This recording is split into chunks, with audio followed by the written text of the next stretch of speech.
Coherence of policy, I really don't know in what perspective.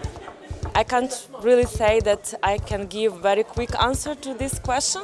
One policy can also be good in one way, but then in another field cause different problems. It can be compared to domino.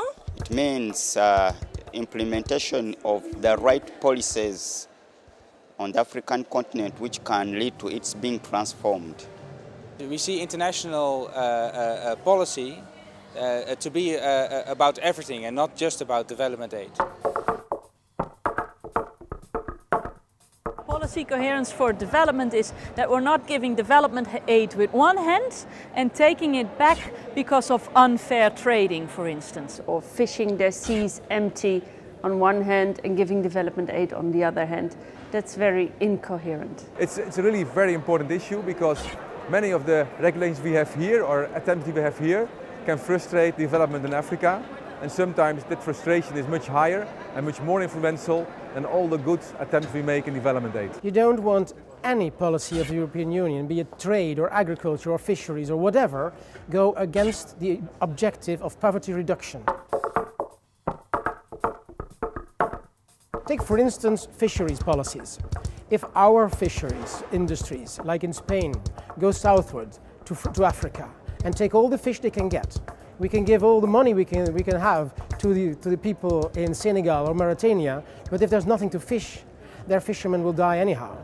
They need sustainable bases to have their own economy, their own economic growth. So our fisheries policies should not go against the interests of local fishermen and women in developing countries. That's very important because if you look at the fishery agreements that the EU makes, for example, with West Africa, that has a direct effect on the ecosystem in Africa, on the social consequences for the local fishermen. So it's very important that we not only look how much we can catch there and export on the global market, but also what are the effects for the local communities and the ecosystem. And you know what the funny part of it is? It's actually in European Union law it's forbidden.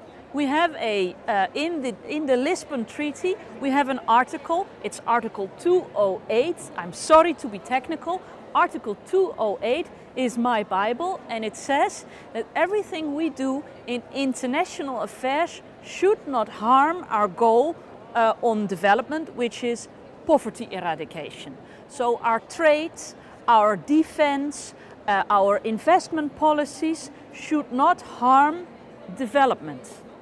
But from day to day, our daily routine is actually harming development. Because people like to agree on the intentions, but when it comes to real action, it hurts. This has to do with political will. In the end, everything is politics. The short-term interest of the European Union and of industries inside member states, of employment inside the member states,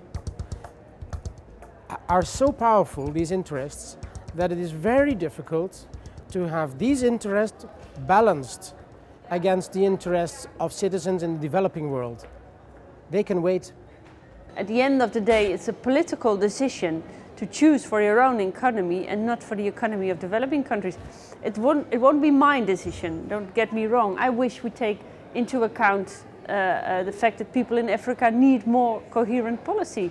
I wish we take into account that they have to transform their own economies, and that's costing the Western world money, and that's why we're not making progress on many of those issues, unfortunately.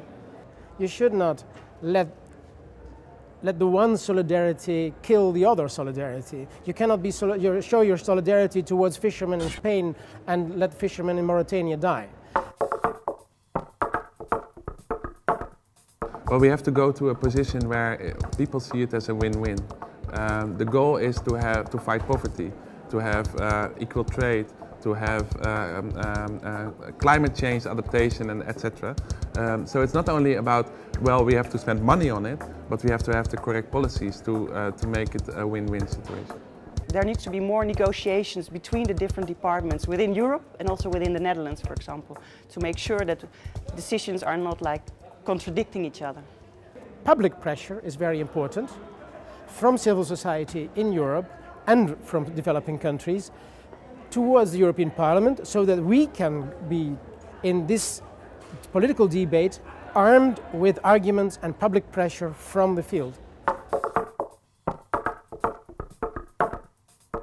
Well, the government, and Knape in particular, he has to have the guts and the courage to talk to his colleagues about this important issue, and to make sure that his colleagues act on making development effective and efficient. Because he cannot do it alone. He needs effective policies on agriculture, trade, economics, finance, and he needs this minister to start acting. Policy coherence for development is in our interest, in the interest of European citizens.